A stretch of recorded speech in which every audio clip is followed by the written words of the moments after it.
The seat of the secret pick அப்படிங்கிற ஒரு Hollywood movie இப்போ தமிழ் டப்பிங்கோட பிரைம் வீடியோஸில் வெளிவந்திருக்கு. இந்த திரைப்படம் எப்படி இருக்கு அப்படிங்கிறத இந்த ரிவ்யூவில் பார்த்துடலாம். இதில் இந்த படத்தை ஒரு நல்ல சைக்காலஜிக்கல் நிறைஞ்ச பொலிட்டிக்கல் த்ரில்லராக இந்த படத்தை எடுத்திருக்கிறாங்க. ஸோ படத்தில் ஒரு இன்வெஸ்டிகேஷன் ஜட்ஜாக வரக்கூடிய படத்தோட ஹீரோயினோட அப்பா, ஸோ அவரோட ஃபேமிலியோட சேர்ந்து ஒரு புதுசாக ஒரு ஊருக்கு ட்ராவல் பண்ணுறாங்க. ஸோ அந்த ஊரில் இப்படி தான் இருக்கணும், இப்படி இருக்கக்கூடாதுன்னு சொல்லி தன்னோட பொண்ணுங்களுக்கு சொல்லி கொடுத்து தான் அங்கே கூட்டு வராரு. கரெக்டாக இவங்க வந்த நேரத்தில் அந்த ஊரில் ஹிஜாப் போடாத ஒரு பெண்ணை துன்புறுத்தின வழக்குனால ஊர் ஃபுல்லும் கலவரம் வெடிக்குது. ஸோ அந்த கலவரத்தினால குடும்பத்தில் இவங்களுக்கு பொண்ணுக்கும் அப்பாவுக்கும் ஒரு டிபேட் போகுது.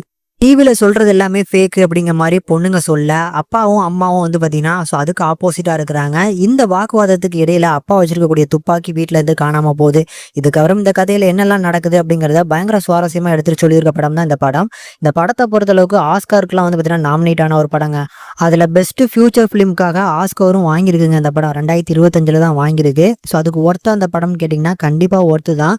நிறைய விஷயங்களை டிஸ்கஸ் பண்ணியிருக்கு இந்த படம். அதில் நிறைய ரியல் ஃபுட்டேஜஸும் யூஸ் பண்ணியிருக்காங்க. அதெல்லாமே பார்க்கறதுக்கே கண்டிப்பாக எமோஷ்னலாக நம்ம கிட்ட கனெக்ட் ஆகுது. பட் இந்த படம் முழுக்க முழுக்க கான்வர்சேஷன் மாதிரி தான் போகும். அப்பாக்கும் பொண்ணுக்கும், அம்மாக்கும் பொண்ணுக்கும் சொல்லி இந்த மாதிரி கான்வர்சேஷனே போய்கிட்டு இருக்கும். நடுவில் நிறைய விஷயங்களை டிஸ்கஸ் பண்ணுவாங்க. கண்டிப்பாக பார்க்கக்கூடிய ஒரு படம் தான். ஆனால் 3 மணி நேரம் டூரேஷனுக்குள்ளே வருது. அதனால நிறைய பேருக்கு போர் அடிக்கலாம். நிறுத்தி நிதானம் இருந்தால் இந்த படத்தை கண்டிப்பாக ட்ரை பண்ணி பாருங்க. பர்ஃபார்மன்ஸ் வைஸும் சரி, டெக்னிக்கல் சைடும் சரி, ஒரு மேசிவான சப்போர்ட்டை பண்ணி கொடுத்துருக்காங்க. அதனால கண்டிப்பாக ஒரு ஒன் டைம் ட்ரை பண்ணி பார்க்கக்கூடிய ஒரு நல்ல படம் தான். கண்டிப்பாக ட்ரை பண்ணி பாருங்க.